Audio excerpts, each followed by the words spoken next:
Oh hi! Back to the Future came out in 1985. I would have been 2 and in diapers at the time, and so it would be a few years before I'd understand the cultural impact the movie had had. It wouldn't be until the late 1990s where I stopped wearing diapers. Not for any depressing reason, it's just that I found it easier. I know it's nostalgia, but there's something about the 80s aesthetic that I just love. And if I were Casey Neistat, this is when the DeLorean would pull up beside me.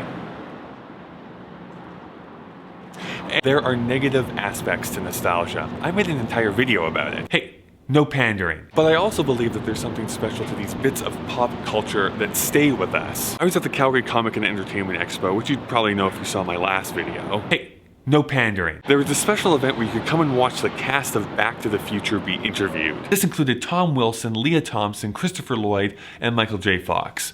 Although Michael J. Fox did have to cancel 2 weeks before the convention. Damn! At the time, I was able to somewhat explain how I felt. And luckily, Matt Mort was able to go back in time and purchase a 1980s camcorder to film it with. What's your takeaway? Okay, what's your takeaway? My takeaway?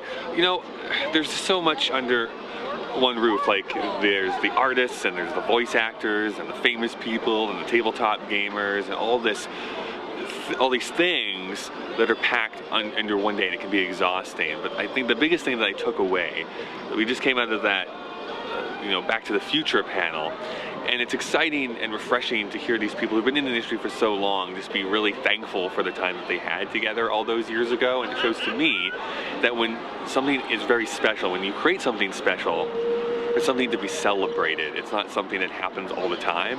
And so we get to have events like this where we get to celebrate those people and those things. And I think that's really special. That's not what I hear. Want to hear? Oh, I'm sorry. I want to hear. Okay. Hey Kyle, what'd you think today? And even a few days later, I still believe that's true. It's great to enjoy something because it makes you feel good, and it's also special to share that with other people. Tom Wilson, who played Biff in Back to the Future, told this beautiful story at the event. I'm paraphrasing, but somebody asked what it was like to be so well known for one character that you played. Tom told this beautiful story about Adam West. Adam West, best known for the 1960s Batman TV show, who even up until his death, that was how he was best known. Kyle, act excited.